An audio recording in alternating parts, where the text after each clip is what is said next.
with a stunning performance. It reminded me that success doesn't always mean chasing after something. It can mean finding peace where you are. That's an interesting observation, Leo. I used to feel great when achieving high scores, but eventually, that satisfaction faded. It became normal. Exactly. We keep moving the finish line. We tell ourselves that the next achievement will finally make us happy, but the feeling never lasts. It wouldn't even enough. What's the real within reach? Our next speaker explores that very idea. Let's welcome Nancy. We're going to talk why enough really is enough.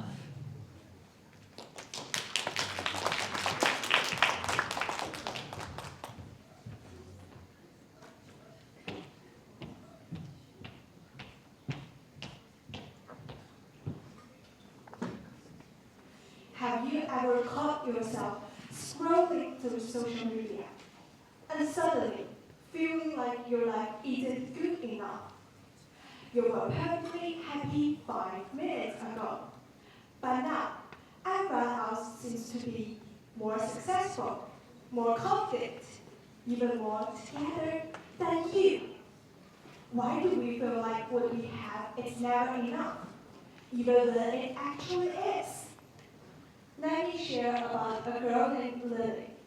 Every day, she made a long to-do list, trying to get perfect grades, perfect focus, perfect everything. One night, after finishing a long day of study, she opened her phone and saw a classmate had just won a big award. Instantly, all of Lily's hard work felt meaningless. She closed her books and thought, I'll never be good enough. Sound familiar? Many of us are a little like Lily, constantly comparing, constantly chasing, never satisfied. But what if I told you that real success has less to do with chasing more and more to do with focusing on enough? According to a study titled "A Wandering Mind is an Unhappy Mind" by psychologists Killingsworth and Gilbert, our minds wander nearly 47% of time we are awake. That means if you've been listening to me for 2 minutes, your brain might already be on vacation for one of them. Thinking about lunch, next exam, or why that one friend still hasn't texted you back. But if our thoughts are always somewhere else, how can we truly live where we are? And here's the worst part. Most of that mind wandering isn't joyful daydreaming. It's spent on worrying about the past or stressing about the future. No wonder we feel like happiness keeps slipping through our fingers. Our minds are everywhere except the present. There's another famous idea in psychology called flow theory. It describes the moment when you are so focused, playing music, writing, or studying, that time disappears. Studies show people are much happier in that state than when their minds are wandering, so much that they lose awareness of time and judgment. They feel up to 2 times happier than usual. In other words, our minds are happiest, not when we achieve more, but when we are fully present in what we are already doing. I used to be just like Lily. My mind was always wandering, thinking about what others thought of me, replying my mistakes, or worrying about what I hadn't done yet. But through time and practice, I learned that enough isn't about giving up. It's about focusing inward. I discovered mindfulness and flow, and they changed how I work, study, even how I rest. That's why I chose this topic, because learning to say enough has made me calmer, more focused, and more simply, happier. Take Alexandra Trezova, known as Queen of figure skating.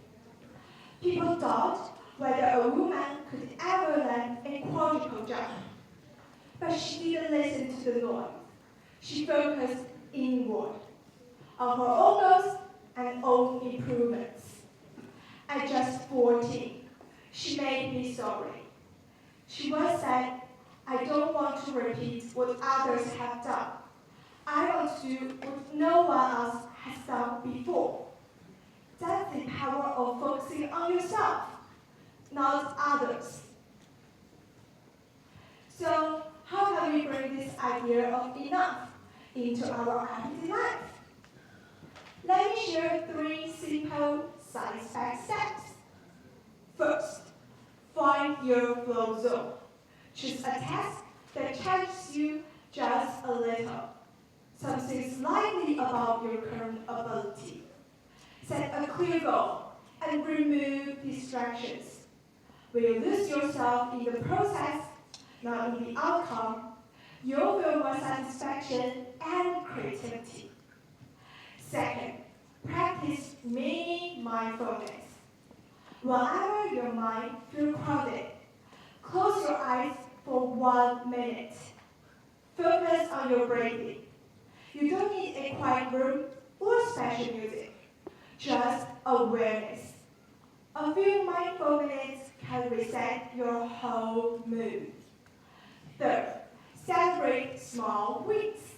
Every night, write down one thing I did well today. It could be finishing an assignment, calling a friend, or simply eating 3 meals on time. Over time, this builds gratitude and confidence, reminding you that you already are enough. At the end of the day, success isn't about how high you climb, how many likes you get, or how many goals you tick off. It's about feeling grounded in who you are and what you already have. So take a breath.